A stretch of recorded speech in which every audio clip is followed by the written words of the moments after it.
स्वामी दयाल की दया, राधा स्वामी सद्गुरु।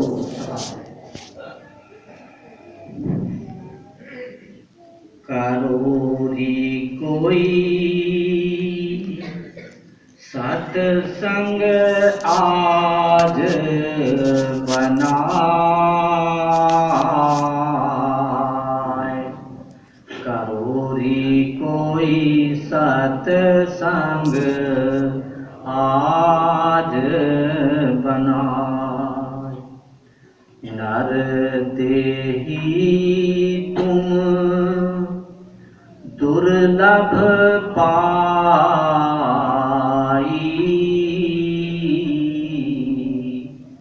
आस अवसर फिर मिले न आए। तिरिया सुत धन धाम बढ़ाई,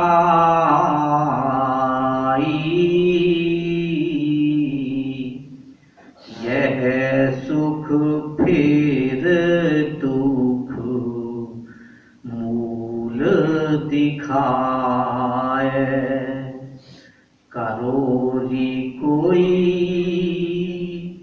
सत्संग आज बनाए, नर देही तुम दुर्लभ पाई,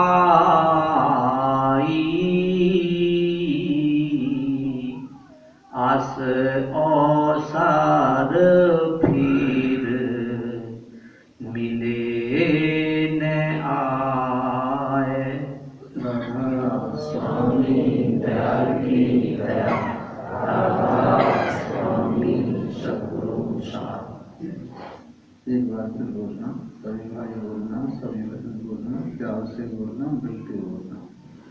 राधा स्वामी दयाल की दया, राधा स्वामी सद्गुरु साथ। प्यारी शास्त्र में ये वचन है परम पुरुषोत्तम स्वामी जी महाराज की। स्वामी जी महाराज का उपदेश है, करोड़ कोई सत्संग आज बना है, नर देही तो दुर्लभ पाया, हस अवसर फिर मिलेगा। ये जो मनुष्य का जो जामा है ये बहुत मुश्किल से प्राप्त होता है, बड़े भाग्य से प्राप्त होता है। जब बहुत अच्छे कर्म करती नहीं आत्मा किसी भी शरीर में, तब ये मानव शरीर प्राप्त होता है। और जब मानव शरीर हाथ से निकल जाता तो फिर ये नहीं मिलता, जल्दी से नहीं मिलता। संसार में जो आवागमन है 84 लाख यौन के अंदर जीव आत्मा को भ्रमण करना पड़ता है। जैसे यहाँ की प्रकृति का नियम है, एक बार दिन निकलता है, एक बार रात आती है, रात के पीछे दिन आता है, दिन के पीछे रात आती है। ऐसे यहाँ पर जन्म के पीछे मृत्यु आती है और मृत्यु के पीछे फिर जन्म होता है।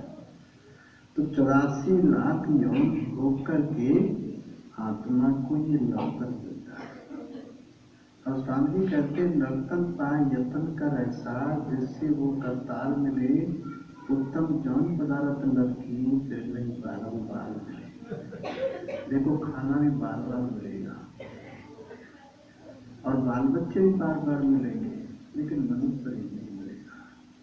से गाय को देखो, भैंस को देखो, बकरी को देखो, गधे को देखो, उन सबको बच्चे होते हैं, बच्चे तो बार बार मिलते हैं। और खाना भी बार बार खाते हैं, पेट तो सब भरते हैं, पशु भी भरते हैं, पक्षी भी भरते हैं, पेट तो खाना भी मिलता है, बच्चे भी मिलते हैं। प्यार करने के लिए सब अपने अपने बच्चों से प्यार करते हैं, पशु भी, पक्षी भी, जीव जंतु भी सब अपने बच्चों से प्यार करते हैं। लेकिन मानव शरीर नहीं मिलता।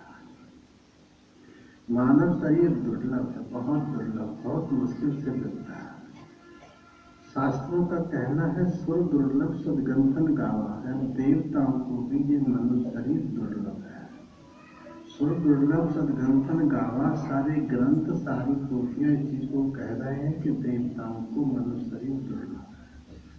और दुर्लभ सुख गंतन गावा, साधन था मोक्ष का द्वारा। ये जो मनुष्य शरीर है एक साधन है, एक जरिया है मोक्ष पद को प्राप्त करने का।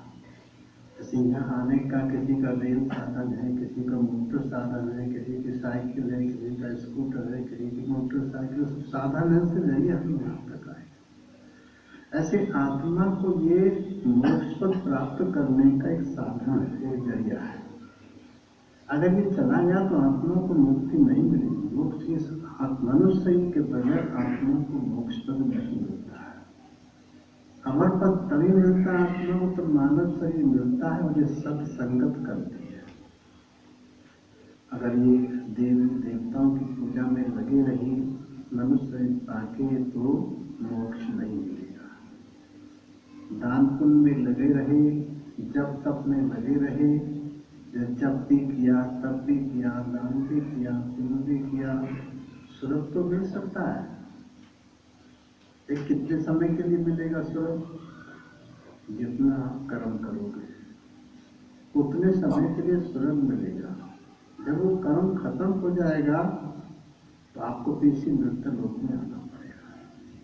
और जब इस मृत्यु लोक में आओगे तो स्वर्ग के कर्म खत्म करने के बाद आत्मा इस मृत्यु लोक में आती, ताकि ये मनुष्य शरीर मिले और मनुष्य शरीर पाके फिर से अच्छे कर्म करे, अच्छे कर्म करके फिर से स्वर्ग चले जाए। इसलिए दर्शन मिलता है। लेकिन यहाँ मृत्यु लोक में आकर के सुंदर शरीर पा करके, सुंदर बुद्धि पा करके हम काम क्या करते हैं, ये विचार करना चाहिए। रुपये के पैसे पीछे भागते रहते, धन दौलत के पीछे भागते रहते, लेकिन जिस काम करने के लिए मनुष्य शरीर मिलता है वो काम हम नहीं करते।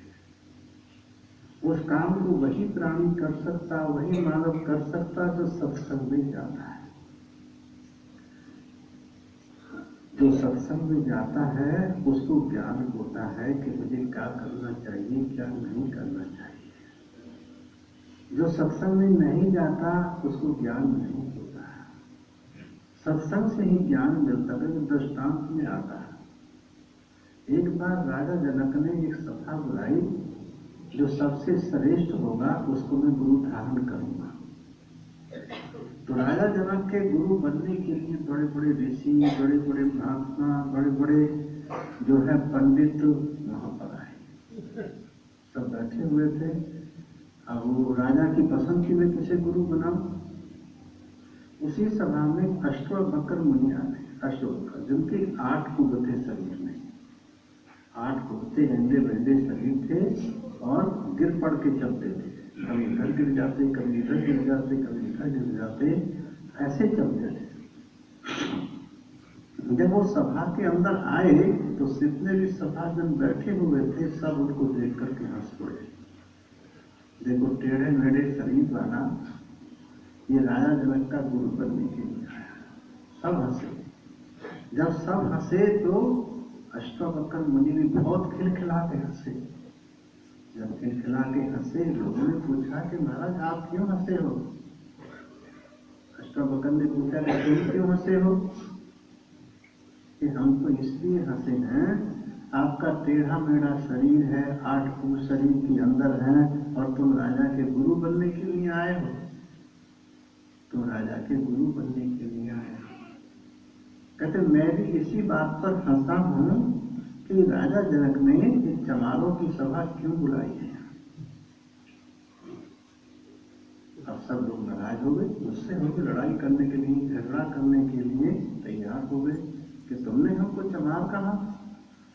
कहते देखो जो चमड़े को पहचानता है वो चमार होता है।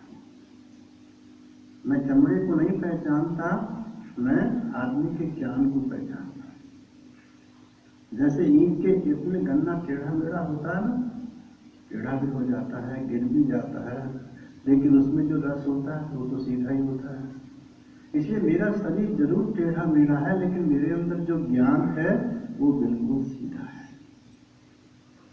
सारे लोग चुप हो गए, शांत हो गए। तो राजा जनक ने अष्टवक्र मुनि को गुरुपान कर लिया। इसलिए संत मत में पढ़ाई की जरूरत नहीं है, सुंदरताई की जरूरत नहीं है, संत मत में मान प्रतिष्ठा बुद्धि की जरूरत नहीं है। संत मत में केवल एक ज्ञान की जरूरत है। आपके अंदर सच्चा ज्ञान होना चाहिए। ज्ञान के जरिए से अपने अंतस्करण को निर्मूल करो। अपने अंतस्करण करते मन चित्त बुद्धि निर्मल होनी चाहिए। अगर मन के अंदर विकार भरे हुए हैं तो आपके शरीर के अंदर ही विकार आ जाएंगे, आपकी सोच भी गंदी हो जाएगी, आपकी बुद्धि भी गंदी हो जाएगी। तो आपका मन भी गंदा होगा, आपकी बुद्धि भी गंदी होगी, आपका चित्त भी गंदा होगा। वैसे कोई गंदी चीज आप अलमारी में रख दो, वो चीज में से बदबू आती है तो अलमारी में से बदबू आएगी। हमारा जो अंतस्करण है, मन चित्त किसे कहते हैं? चित्त एक सामान रखने की अलमारी, जैसे कमरे के अंदर अलमारी की जरूरत होती है सामान रखने के लिए, तो जन्म जन्मांतरों की फाइल उस चित्त के अंदर रखी जाती है।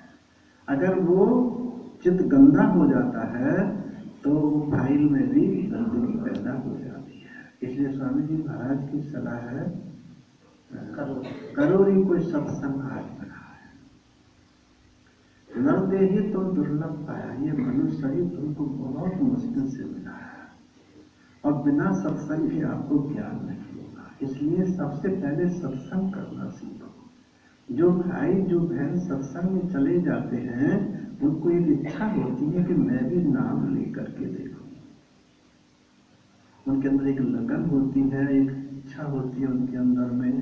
लेकिन जो सत्संग नहीं करते हैं उनको पता ही नहीं चलता कहाँ पर क्या चीज हो रही है, सत्संग क्या चीज है। तो सत्संग किसको कहते हैं? सत्संग कहते हैं किसी संत सतगुरु का संग।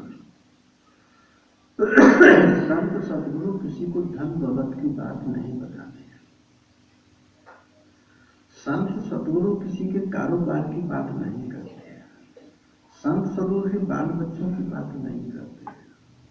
संत सतगुरु तुम्हारी मुक्ति के लिए, आत्मा को मोक्ष पर प्राप्त करने के लिए बातें करते हैं। चाहे आप किसी भी जाति के हैं, किसी भी मजहब के हैं, किसी भी धर्म के हैं, किसी भी मुल्क के हैं आप रहने वाले, लेकिन सत्संग में जो आते हैं सत्संग को उनकी उस परमात्मा की आवश्यकता होती है, सच्चे ज्ञान की आवश्यकता होती है। अगर आत्मा को इस निर्तल रूप में आकर के मानव शरीर पाके परमात्मा से मिलन हो जाता है तो सारे काम उसके पूरे हो जाते हैं। अगर परमात्मा से मिलन नहीं हुआ, धन दौलत मिला, छोड़ के जाना पड़ेगा। हाथ हवेली मिली, छोड़कर जाना पड़ेगा। 1 लाख बेटा, 1.25 लाख नाती, वाह रावण घर दिया न बाती। अरे लंका सा कोट, समंदर सी खाई, वाह रावण की खबर न पाई। आज उसका पता नहीं कहाँ चला गया। इसलिए ये संसार की जो वस्तु ये तुम्हारे साथ जाने वाली नहीं है।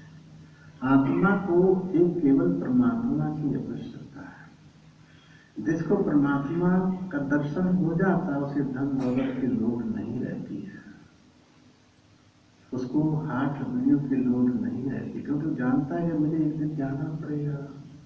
मैं क्यों परिश्रम करूं, क्यों मेहनत करूं, मैं भजन ध्यान करूं और भजन ध्यान करके परमात्मा की गोद में चला जाऊं। सच्चा जो सुख है, सच्ची जो शांति आत्मा को परमात्मा के चरणों में मिलती है। जैसे हर बीवी को सच्ची शांति अपने पति के चरणों में मिलती है।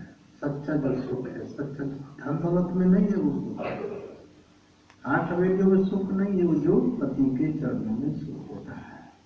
इसलिए आत्मा को सच्ची शांति, सच्चा सुख परमात्मा के चरणों में मिलता है। इसलिए स्वामी जी महाराज का उपदेश है, करो री कोई सत्संग आज बना है। नर देही तुम दुर्लभ पाए, मनुष्य बहुत मुश्किल से मिला है। 84 लाख यौन भोग करके आपको मानव शरीर मिला है। जब परमात्मा ने इस सृष्टि को रचा, सबसे पहले ये घास फूस पेड़ पौधे इनकी रचना की। मानव की रचना सबसे बाद में की। क्योंकि मानव पैदा होते के साथ ही खाने के लिए मांगता है और सृष्टि में कुछ था ही नहीं। अब अगर मानव परमात्मा मानव को पैदा कर देता तो क्या खाता? था ही नहीं। सब कुछ पैदा करने के बाद में जितनी मानव को आवश्यकता है उन सब वस्तुओं को पैदा करने के बाद में सब मानव को बनाया है। और किस लिए बनाया है? ताकि आत्मा मानव शरीर पाके परमात्मा की गोद में फिर से वापस चली जाए। यहाँ पर जो पूजा हम करते हैं, देवियों की करते हैं, देवताओं की करते हैं, भूत प्रेतों की करते हैं और वो किसी किसी की करते हैं, कहते जिनसे मुक्ति नहीं होती है। जिनसे रिद्धि सिद्धि तो पैदा हो सकती है लेकिन मुक्ति प्राप्त नहीं होती। मुक्ति किसे कहते हैं? मुक्ति कहते हैं संसार से आवागमन नहीं कर सकता। यह जन्म के समय भी कष्ट होता है और मृत्यु के समय भी कष्ट होता है।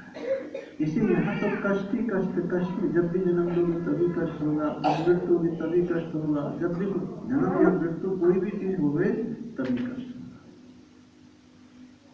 अगर आत्मा अमर लोग चली जाती है तो शरीर की आवश्यकता नहीं है आत्मा को। आत्मा तो अमर है, ये शरीर तो जन्म लेता और मरता है। इस शरीर की आवश्यकता नहीं है। जब शरीर की आवश्यकता नहीं है तो खाने पीने की कोई आवश्यकता नहीं है। वो परमात्मा में रहकर के निर्मल और पवित्र रहती है, खुश रहती है। परमात्मा की चीज की जरूरत नहीं है तो इसलिए आत्मा को भी कोई जरूरत नहीं है। जब शरीर मिलता है खाने की जरूरत पड़ती है, बिना खाना खाए रह ही नहीं सकते हैं, बिना पानी पिए रह ही नहीं सकते हैं। स्वामी जी महाराज का उपदेश है, करो री कोई सत्संग आज बना है, नर दे ही तुम दुर्लभ पाया, ये बहुत मुश्किल से मिला है। अस अवसर फिर मिलेगा, ऐसा मौका आत्मा तुमको फिर नहीं मिलेगा जो मनुष्य शरीर में आने का मौका तुमको मिला है। ये बार बार नहीं मिलता। ये जो हमारे अंदर सांसा आ रही है ये बड़ी कीमती है। देखो जब तक सांस चलती है, कोई किसी की माता होती है, कोई किसी का पिता होता है, कोई किसी का भाई होता है, कोई किसी की बहन होती है, कोई लखपति होता है, कोई करोड़पति होता है, कोई मकान का मालिक होता है, कोई दुकान का स्वामी होता है, कोई अरबपति, कोई करोड़पति होता है। लेकिन जब सांस निकल जाता है फिर कुछ नहीं होता है, फिर कुछ नहीं है, सब बेकार है। तो सांस ये कीमती है, ये परमात्मा के ध्यान में जाना चाहिए। कुछ भाई कुछ बहन इन सांसों से कामी क्रोधी लालची इनसे भक्त न हो। भक्त करे कोई सूरमा जात वर्ण कुल कोई। जैसे बहादुर आदमी की कोई जात तो नहीं होती है, किसी भी जाति में हो सकता है, किसी भी मजहब में हो सकता है, किसी भी धर्म में हो सकता है। सूरमा आदमी जो लड़ाई के मैदान में जाता है, मरने की परवाह नहीं करता, अपने देश को जिताने की कोशिश करता है। तो स्वामी जी महाराज की सलाह है, करो री कोई सत्संग आज बना है, नर देही तुम दुर्लभ पाया, ये मनुष्य बहुत मुश्किल से मिला। अस अवसर फिर मिले में ऐसा मौका ये बार बार नहीं मिलता है। इस बार तुमको ये मनुष्य शरीर का मौका बना है, इससे सत्संग कर लो। आगे फिर स्वामी जी समझा, तेरी आसुत धन धाम बढ़ाई,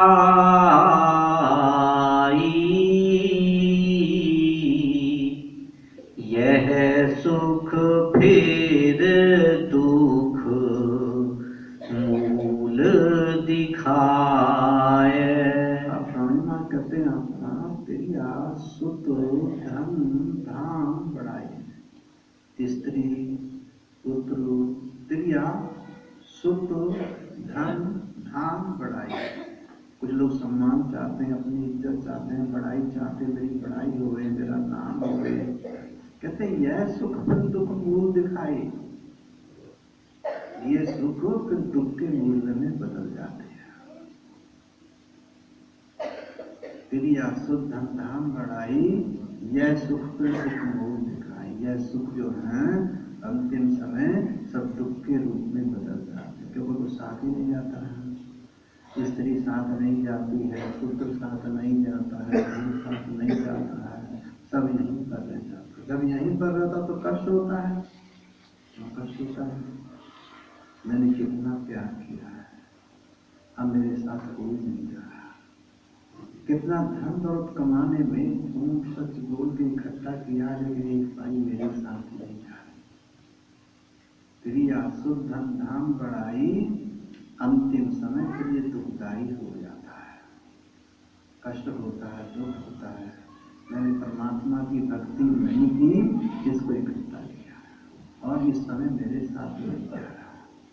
राम नाम की लूट है, लूटी जैसे लूट अंतकाल पछताएगा, प्राण जाएंगे छूट। अंतिम समय पछताना पड़ेगा जब प्राण छूटने को होंगे। तो जब दिखाई दे कोई साथ ही नहीं जा रहा है, उस समय परमात्मा का जो नाम है, जो अनहद शब्द तुम्हारे अंदर हो रहा है, वो तुम्हारे साथ जाएगा। आत्मा को लेने के लिए आया तो आत्मा के संग रहना है। जब तक शरीर में आत्मा हो तब तक वो शब्द भी तुम्हारे संग होता है। जब शरीर को आत्मा छोड़ती है तो आपको शब्द भी तुम्हारे शरीर को छोड़ देता है। क्रिया शुद्ध धन धाम बढ़ाई, यह सुख फिर दुख मोह दिखाई। या से बचो कहो गुरु शरणा, सत्संग में तुम बैठो जाए। हनुमान महाराज को देखो, हर भाई को, हर बहन को किसी की बात मत मानो, लेकिन संतों की बात को मानो। संतों के मुख से जो वचन निकलते हैं वो मानव के कल्याण के वास्ते निकलते हैं। तो स्वामी जी महाराज के मुख से जो वचन निकले हुए हैं वो तुम्हारे कल्याण के वास्ते, तुम्हारी मुक्ति के वास्ते, तुम्हारे उद्धार के वास्ते निकले। स्वामी जी महाराज समझा रहे क्या बोला? यहाँ से बचो कहो गुरु शरणा, सत्संग में तुम बैठो जाए। इनसे बचकर के स्त्री से भी, पुत्र से भी घंटे के लिए, 2 घंटे के लिए बच जाओ और परमात्मा का ध्यान करो। वो 24 घंटे के लिए नहीं करे काम। संसार में रहना है, काम काज करना है, शरीर को चलाना है, इसलिए घंटे 2 घंटे के लिए जो एक दिन बचना पड़ेगा, इनसे एक दिन सब कुछ छोड़ना पड़ेगा। और तुमको छोड़ना आता नहीं है, तुम इनमें फंसे हो। इसलिए रोजाना घंटे घंटे के लिए, 2-2 घंटे के लिए एकांत में बैठ के परमात्मा का ध्यान करो। क्रिया सुख धन धाम बढ़ाई, यह सुख फिर दुख मोह दिखाए। स्त्री का सुख, पुत्र का सुख, धन धाम का सुख, ये अंतिम समय दुख रूप में बदल जाएगा। तो स्वामी जी महाराज की सलाह है, रोजाना इससे घंटे घंटे 2-2 घंटे के लिए बैठो, एकांत में बैठो और परमात्मा का ध्यान करो। स्वामी जी महाराज का उपदेश है, आगे फिर समझाते हैं।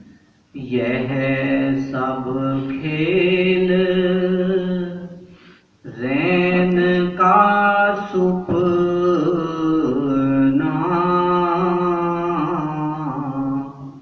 मैं तुमको अब दिया जगाए। यह सब खेल रैन का सपना, जो आप खेल खेल रहे हो, ये रात के सपने के नाम है। सपने के अंदर तुम रेलगाड़ी में बैठ जाओ, सपने के अंदर घंटे 2 घंटे खूब यात्रा करो, खूब यात्रा करो, लेकिन जब आंख खुलेंगी तो फिर वो सपना हो जाएगा। आप जहां पर बैठे थे बड़ी लंबी यात्रा की सपने में, लेकिन आंख खुलने पर उसी चरपाई पर पड़े हुए आप कहीं उसी स्थान पर। ये सब जो खेल आप दुनिया में खेल रहे हो, ये रात के सपने के नाम है। ये सब खेल रैन का सपना, मैं अब तुमको दिया जगाई। स्वामी भाई कहे, मैं अब तुमको जगा रहा हूं। जागो और उस नींद में मत सो, तुम परमात्मा के भजन ध्यान में लगो। सुबह करो, शाम करो, जब भी आपको वक्त लगे कभी भजन ध्यान करो। सबसे बड़ा काम कोई है तो केवल परमात्मा का ध्यान करना। सबसे अच्छा कोई काम है जो कभी निष्फल नहीं जाता है, वो परमात्मा का ये बाल बच्चे रिलीज पर चले जाएंगे, हाथ हल्दी सब रिलीज पर चली जाएंगे, आपके काम नहीं आएंगे, आप तरसते रहोगे, रोते रोते जाना पड़ेगा। इसलिए स्वामी जी महाराज की सलाह, ये सब खेल रहन का सपना, ये रात के सपने के बारे में, और मैं अब तुमको जगा रहा हूं, तुम जागो, जाग करके जागना हो सके, जो भजन ध्यान करने वो जागे हुए हैं, जो मोह नींद में है वो सोए पड़े हैं, जिनके अंदर मोह में फंसे हुए हैं वो सोए पड़े हैं। तो जाग करके परमात्मा का ध्यान करो। हर भाई का ये काम है, हर बहन का ये काम है, हमारी आत्मा का ये काम है। निज काम हमारी आत्मा का, आत्मा सबके अंदर है। इसलिए स्वामी जी महाराज आगे फिर सलाह देते हैं, झूठी काया झूठी माया,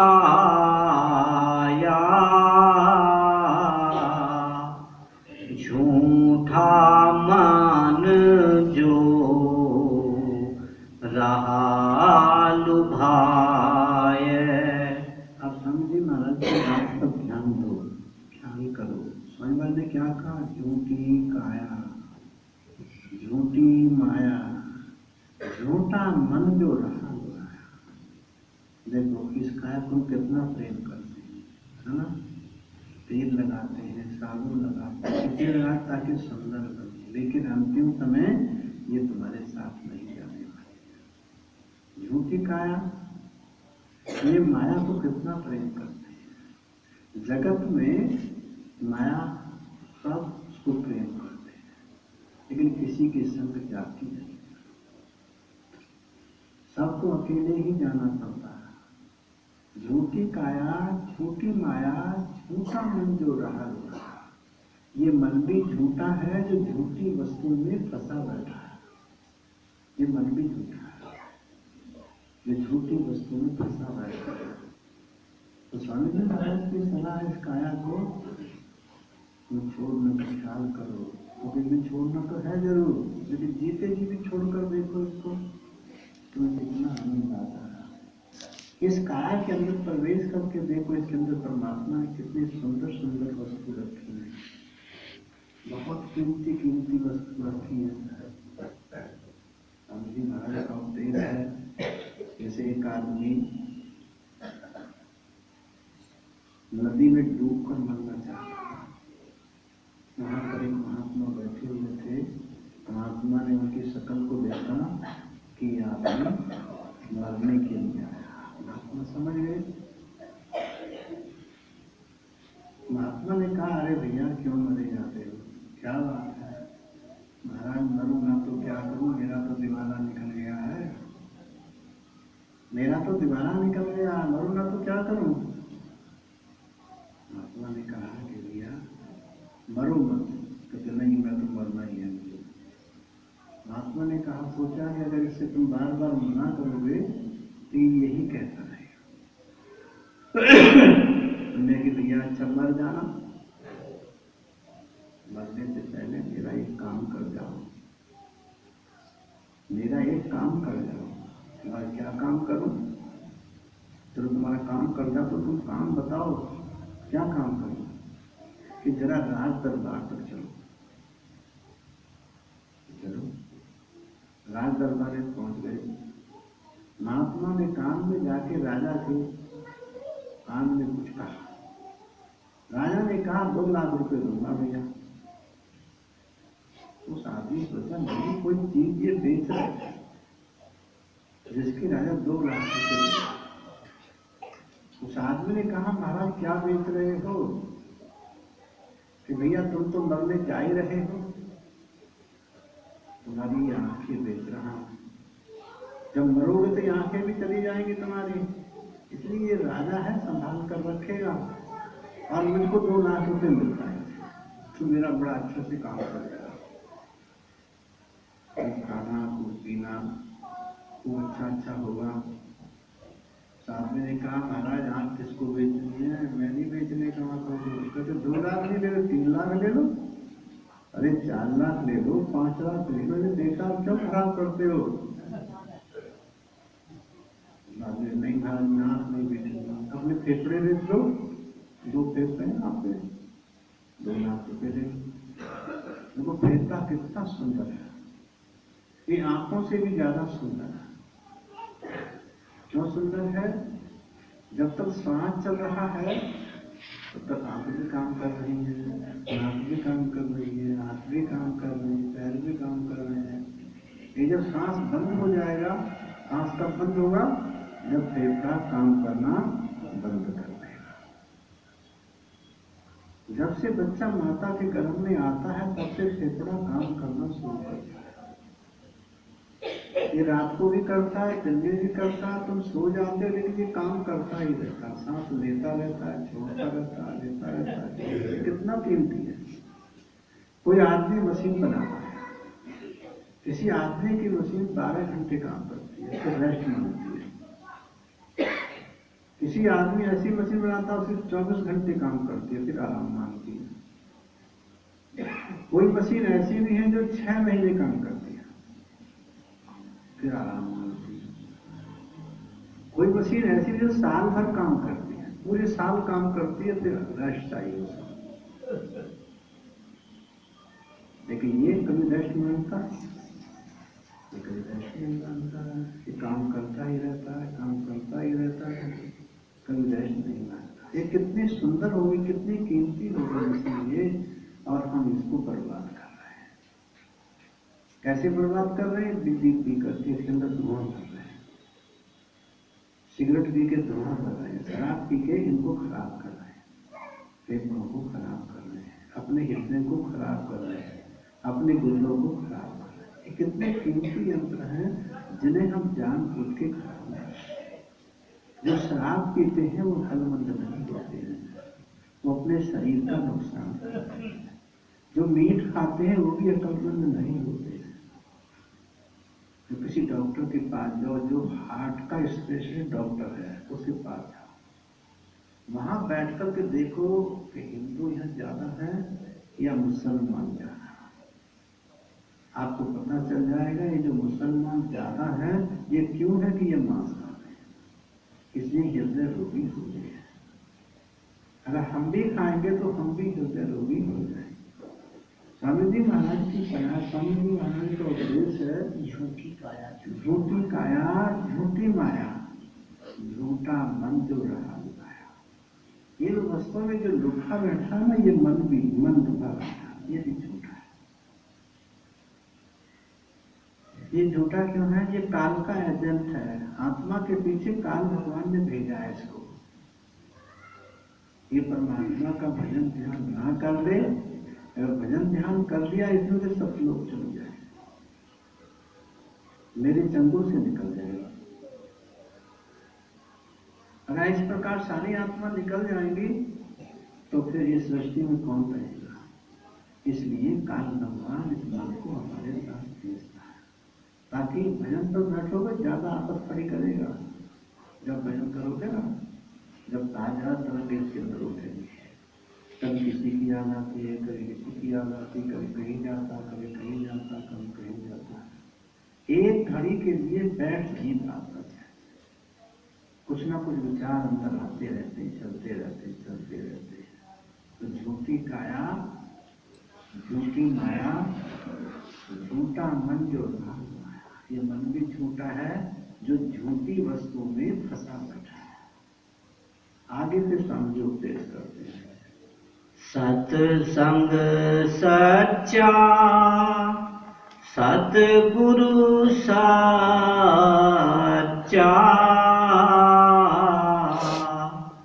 नाम सच्चाई, क्या कहूँगा। स्वामी जी महाराज आपको उपदेश दे रही तो सत्संग सच्चा है। क्यों सच्चा है? कि वो केवल परमात्मा के सिवा और किसी चीज को नहीं बताता। आपको जप करना नहीं बताता, तप करना नहीं बताता, दान करना नहीं बताता, पुण्य करना नहीं बताता। सत्संग सच्चा, सतगुरु सच्चा, सतगुरु भी सच्चा वही है जो किसी से कुछ नहीं लेता है और मुफ्त में वो दान देता है, नाम का दान देता है। अपनी शिक्षा, अपना उपदेश देता है, कुछ नहीं चाहिए। सत्संग सच्चा, सतगुरु सच्चा। फिर कहते नाम सच्चाई क्या कहूं भाई, और नाम की सच्चाई का क्या वर्णन करूं। हमने बुरे बुरे कर्म कर रखे, लेकिन नाम हम सबको निर्मल कर देता है। ऐसा नाम तुम्हारे अंदर धुनकारा देता है, जो अंतर आत्मा को निर्मल करके, पवित्र करके, सब मैल उसकी छुटा करके मालिक की गोद में वो भेज देता है। ऐसा नाम तुम्हारे अंदर होगा। उस नाम को पकड़ो, उस नाम को सुनो जो तुम्हारे अंदर होगा। आपका जीवन सफल हो जाएगा। आत्मा अमर लोक को चली जाएगी, मालिक के देश को चली जाएगी। उस नाम को सुनो। वो नाम का प्रताप ऐसा है, वो सबके अंतस्करण को निर्मल करके मालिक की गोद में आत्मा को भेजने का रास्ता देता है। और जब तक आत्मा मालिक की गोद में नहीं पहुंच जाती, तब तक वो नाम जो झोंका जो दे रहा अंतर में, वो तुम्हारा साथ नहीं छोड़ता, साथ नहीं छोड़ता। अब उसको ध्यान के द्वारा, श्रुति के द्वारा, रूप के द्वारा उसको सुनो। वो ध्यान के द्वारा सुना जाता है। अगर ध्यान तुम्हारा कहीं और है तो नहीं सुना जाएगा। अगर तुम्हारी श्रुति, उसको ध्यान कहो, तवज्जो कहो, सुरत्र कहो, आत्मा कहो, चीज एक ही है। नाम उसके अनेक हैं, आपके नाम भी अनेक हो सकते हैं, लेकिन चीज वो एक ही है। इस नाम को वो हमारा मुक्तिदायी है, हमारा उद्धार करने के लिए हमारे अंदर, हमारे अंतस्करण को निर्मल करने के लिए, हमारे बुरे कर्मों को निर्मल करने के लिए वो नाम हमारे अंदर आ रहा है। स्वामी जी महाराज की सलाह है, स्वामी जी महाराज का उपदेश है, ये बाहर का नाम नहीं सुनो, अंदर का नाम सुनो।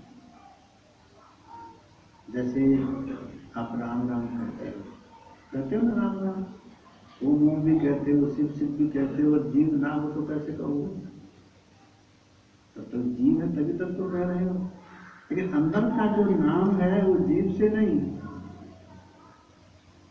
आंखों से नहीं, कानों से नहीं। उसके लिए कान भी बंद करने पड़ते हैं, उसके लिए आंख भी बंद करनी पड़ती है।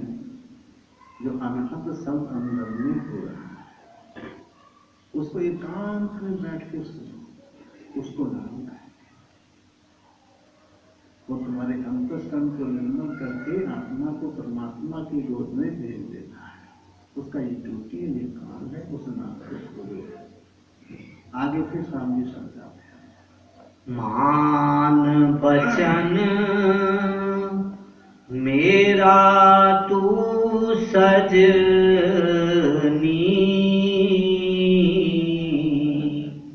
जन्म मरण तेरा छूट जाए।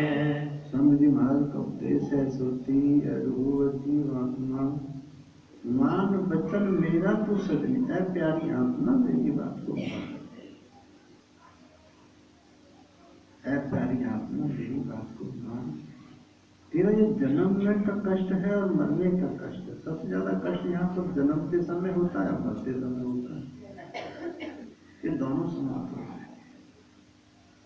मान वचन मेरा तो सजनी, जन्म मरण तेरा छूट जाएगी। जन्मने की बात भी खत्म हो जाएगी और तेरे मरने की बात भी खत्म हो जाएगी, और तू अमर लोक चली जाएगी। ये तो मृत्यु लोक है, यहाँ तो जन्म मृत्यु होता ही रहता, होता ही रहता। राम का भी जन्म हुआ, कृष्ण का भी जन्म हुआ, और फिर उनका मरण भी हुआ। इसलिए तुम्हारा भी जन्म होता है, मृत्यु होती है। जो शरीर धारण करते हो, शरीर कभी ना कभी पुराना हो जाता है। यंत्र कभी ना कभी काम करना बंद कर देते हैं। मान वचन मेरा तो सुनिए प्यारी आत्मा, मेरी बात को मानो। ये जन्म मरण से मुक्ति प्राप्त कर लो। उस नाम को सुनने के बाद ही हमारी जन्म मरण से मुक्ति होती है। सर्वा कहते दोनों सुन कर मन समझाए। और मन भी उस धुन को सुनने से समझता है। कितनी प्यारी धुन, धुन सुनकर मन समझाई, कोटि अतन से यह धुन सुनकर मन समझाई। यह धुन है धुन लोक अधर की, पकड़े कोई संत सिपाही, यह आभूषण लोक से आ रही है, ये ऊपर की लोकों से आ रही है। यह धुन है धुन लोक अधर की, जो अधर लोक है वहां से धुन आ रही है।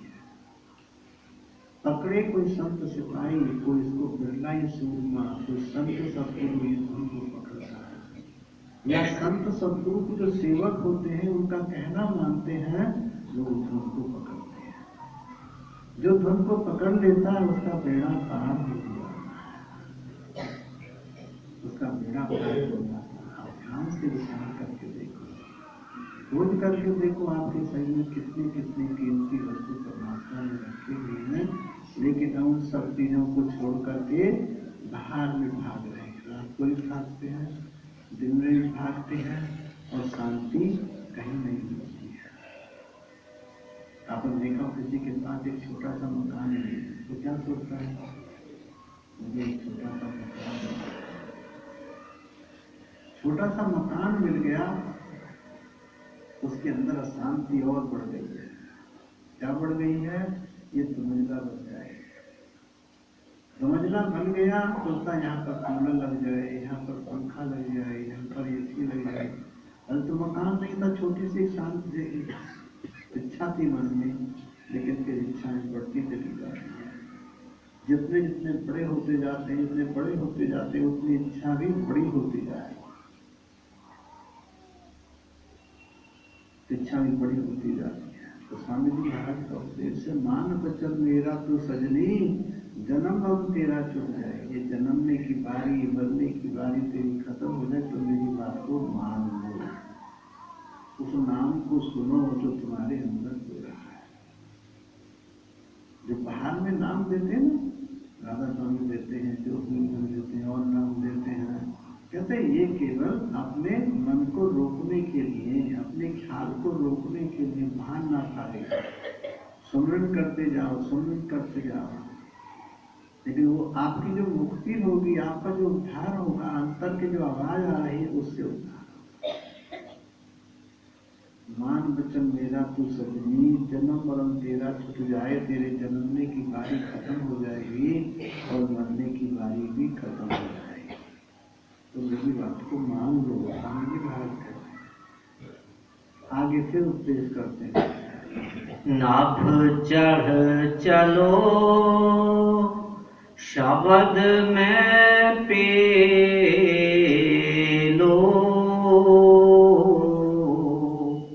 राधा स्वामी कहत बुझाए। और स्वामी जी महाराज शब्द को समाप्त करते बड़े प्यार से समझाते, नभ चढ़ चलो शब्द में पेलो, यानी 9 द्वारों के ऊपर चढ़ के चलो।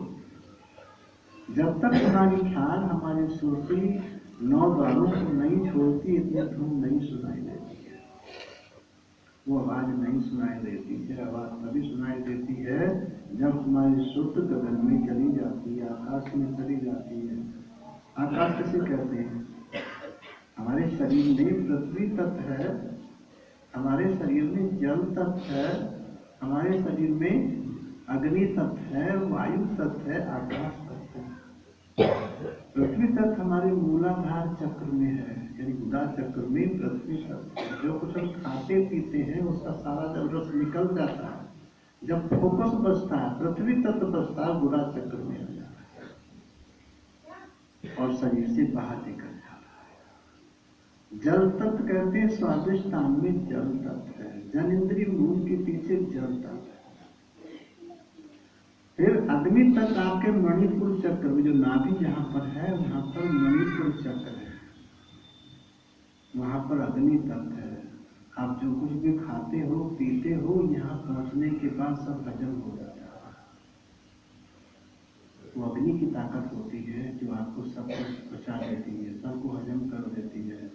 देखो गाजर खाओ, मूली खाओ, बैंगन खाओ, टमाटर खाओ, कच्चा खाओ, पक्का खाओ, लेकिन नाभि में पहुंचने के बाद सब हजम हो जाता, सब उबल जाता, सब गल जाता। ये अग्नि तत्व है। वायु तत्व आपके फेफड़े में है, जहाँ से आप सांस लेते हैं, छोड़ते हैं। आकाश तत्व आपके मस्तिष्क में, जहाँ से आपको ज्ञान प्राप्त होता है। आकाश तत्व से हमको ज्ञान प्राप्त होता है। खाने की भूख का पता कहाँ लगता है? भूख तो पेट में लगी होती है, लेकिन पता मस्तिष्क को चलता है। मस्तिष्क कहता है भैया भूख लगी हुई है, खाने का इंतजाम करो। मस्तिष्क कहता है। तो स्वामी जी महाराज का उपदेश है, नव चढ़ चलो, शब्द में तेलो, अंदर में आवाज आ रही है, उसमें चले जाओ, शब्द में तेलो। राधा स्वामी कह सुनाए, राधा स्वामी दयाल कह करके, समझा करके वर्णन कर रहे हैं। इसी के साथ ये सब समाप्त हो जाए। राधा स्वामी दयाल की दया, राधा स्वामी सद्गुरु शरण।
छोड़े